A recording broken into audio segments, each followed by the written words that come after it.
और इस वक्त की बड़ी खबर आपको बता दें, पाकिस्तान की धरती पर 1000 किलो के बम क्यों गिराए गए। भारत सरकार ने पूरे सबूत के साथ 6 देशों के उच्चायुक्तों और राजदूतों को डोजियर सौंपा है। बालाकोट के इस आतंकी कैंप में एक दो नहीं 42 आतंकियों को कैसे ट्रेनिंग दी गई, इसका एक वीडियो भी सरकार ने डोजियर के साथ 6 देशों को सौंपा है। आपके टीवी स्क्रीन पर जो तस्वीर दिख रही है वो हमले के ठीक पहले के बालाकोट के जैश आतंकी कैंप की है। तस्वीर में साफ दिख रहा है कि कैसे आतंकियों को वहां पर ट्रेनिंग दी जा रही है। न्यूज 24 के पास डोजियर की पूरी कॉपी मौजूद है।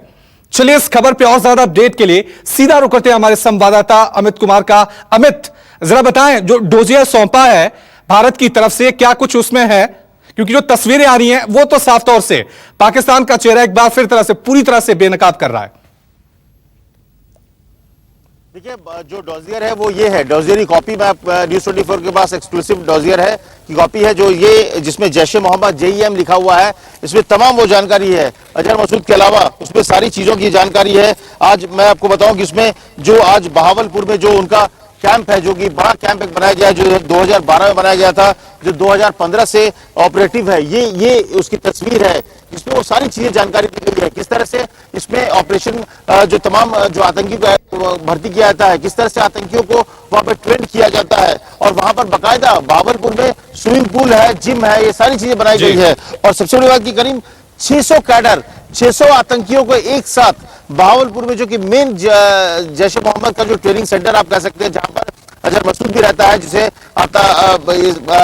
पुलवामा हमले के बाद दिखाया गया कि वहां पे कोई नहीं है, मदरसा चलता है, वहां पर 600 आतंकियों को एक साथ ट्रेन किया जा सकता है। तो तमाम जो जानकारियां हैं, जो उसका डोजियर बनाकर भारत सरकार ने दिया है, ताकि अंतर्राष्ट्रीय स्तर पर जो एयर स्ट्राइक है उससे पहले ये पूरी तरह से कह सकते हैं कि एक तो पाकिस्तान पे एरियल स्ट्राइक हुई, दूसरी तरफ भारत सरकार जो है वो कूटनीतिक स्ट्राइक भी कर रही है, क्योंकि डोजियर में पूरे सबूत के साथ पूरी दुनिया को बताया जा रहा है कि क्यों इस हमले की भारत को सबसे ज्यादा जरूरत थी और जरूरी था ये पाकिस्तान को सबक सिखाना।